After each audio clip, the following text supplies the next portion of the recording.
Welcome back to the channel, guys. Today we're going to be talking about the drop shot. We're going to go through an entire drop shot fishing masterclass. We're going to break down everything you need to know. I catch a ton of fish on this bait every single year. It's one of my favorite ways to fish. I catch smallmouth, spotted bass, largemouth. I have various ways of rigging it to make sure I'm catching the most amount of fish. So we're going to break down everything today, from the rod, the reel, the line, the bait you need, the equipment you need, the hooks, the sinkers.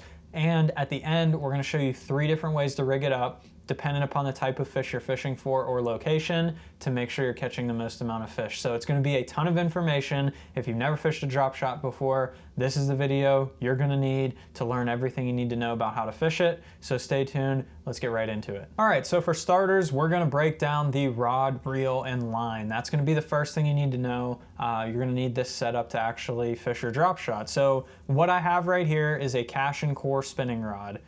I will sometimes use 2 different models depending upon what I'm doing. This one right here that I have set up is the 7-foot fast action medium light power. So it has a little bit more of a tip to it. I'm gonna fish my open hook drop shots on that sometimes for smallmouth.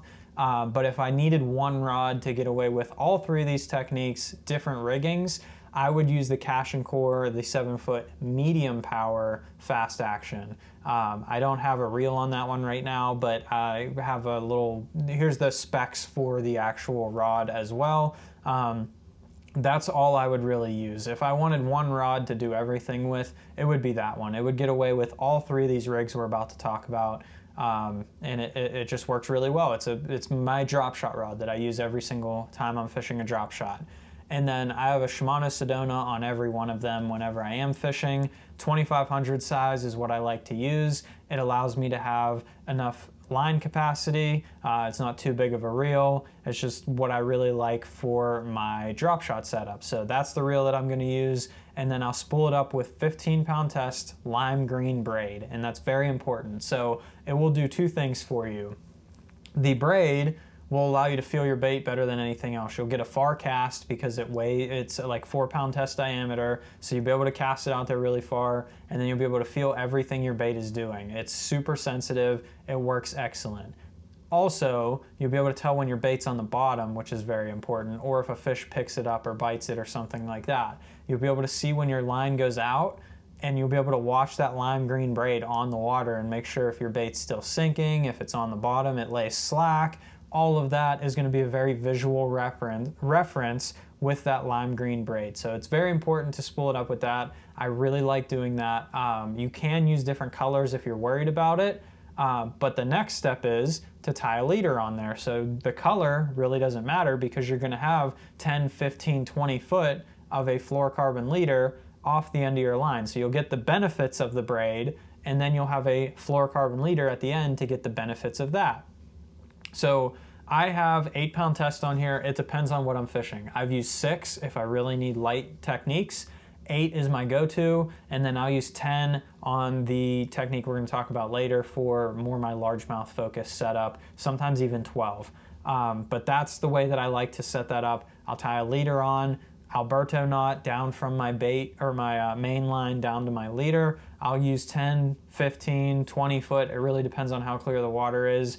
If you use the Alberto knot, you can just reel it right onto your reel and cast it right through your guides, no problem. So that's what we're gonna use for our rod, reel, and line setup. And then when it comes to baits, there's 2 baits that I like to throw, one being the 6th Sense Glitch. This is gonna be my smallmouth bait. We're gonna show you 2 ways to rig this guy right here in just a second. And then the other one being the 6th Sense Divine Shaky Worm, the 6.3 inch. So those are the 2 baits that I really like to use. If you're interested in getting anything from today's video, it'll all be linked down in the description below. You can use my code Quince at checkout on the 6th Sense website. You'll save 10% off your order, and you'll be helping out the channel a ton to continue making videos for you like these. And then color-wise, variety of colors. You can use a million different colors. Green pumpkin always works. That's a good color to go with. Watermelon reds always work. Morning dawn colors on a drop shot really work. You can get the glitch and shad patterns if you're fishing places that fish are feeding on bait fish. I really can't give you a sense of color, It really depends on what works in your body of water.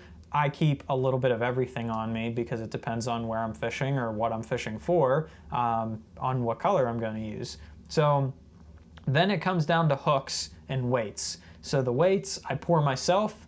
I always pour these little stick weights. They work really, really well. The only time that they really become a pain is in some very big rock, like big chunk rock. They're very skinny. They'll fall down in between and get stuck in there, and then you'll end up losing your weights. But I pour them myself, so they're really cheap, so I don't care. I just keep pouring more. I'll break them off and go through a bunch of them. I don't use tungsten weights. You can if you want. I think they're kind of a waste of money because you lose a ton of drop shot weights, and the lead ones do just fine. If you put the braid on, you're still going to be able to feel everything. You won't need the tungsten weight to feel what's down there. I keep a variety of sizes, 1/8 ounce all the way to a half. Heavy current, stuff like that, I'll use a 1/2 ounce up on like the St. Lawrence River, 3/8 up on Lake Erie, fishing deep for smallmouth. 1/4 and 3/16 are like my go-to all around. That's pretty much what I'll usually have on when you see me fishing a drop shot. And then I'll fish an 1/8 or 3/16 in very shallow water when I'm trying to fish it without getting hung up on the bottom. We'll come back to that in just a second when we rig our bait up. And then there's 2 hooks, 3 sizes. So the one hook is going to be the Aaron Martin's drop shot hook, Gamakatsu. I absolutely love these things. That's going to be my smallmouth hook. If I'm smallmouth fishing, that's the hook I got on there. I keep that in a size 1. That's the only one I'll use when I'm nose hooking a bait. And then VMC makes these Finesse Nico hooks. They come in a variety of sizes. I keep a size 4, which we'll talk about in just a second. And then I keep a 3/0. That's the biggest one they make. We'll talk about that one in a second when we get to the different riggings here. One's a largemouth hook, one's a smallmouth hook. I keep both of those sizes depending upon what I'm doing, but those are the 2 hooks, the VMC Finesse Nico and the Aaron Martin's Gamakatsu drop shot hook. So let's start rigging these up here.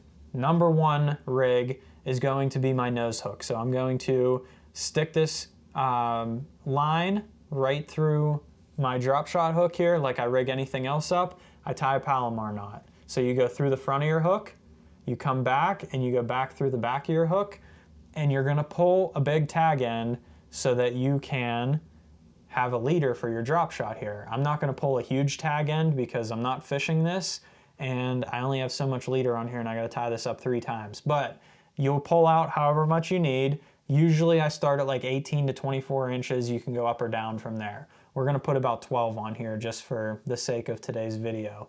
And then you're gonna tie your Palomar knot. So I'll just wrap it like I always do. You go loop through there, come around your hook, and cinch that down. I'm not gonna wet this either because I'm literally gonna cut this right back off. So now you have your hook tightened up on here and you have your tag end. I'm gonna take the tag end, I'm gonna go right through the front of the hook like I did when I was tying my Palomar knot. And when you do that and pull all your tag end down through the hook, it will stand your hook out on the end of your line. That's how you get your hook to stay out straight and keep your bait out straight from your weight and your line. So that'll pull it out straight against the hook there. You'll have your leader, and I will take my drop shot. I have the little clip ends on here is what I like to use. I will put that through there and I'll clip it in. And if you leave it like that, you can fish. That's a drop shot rig. You're ready to go. But if this gets hung in a rock, what will happen is that clip doesn't hold too great. It'll snap really easy or it'll pull out because it's just kind of loosely frictioned in there. I'll take and tie 2 little overhand knots right on the end of this clip. Oftentimes, like if you fished a drop shot before and you have a fish come up and jump, and every time you catch a fish you're just losing your weight, it's because that friction will literally sling that weight off there when it comes up and jumps.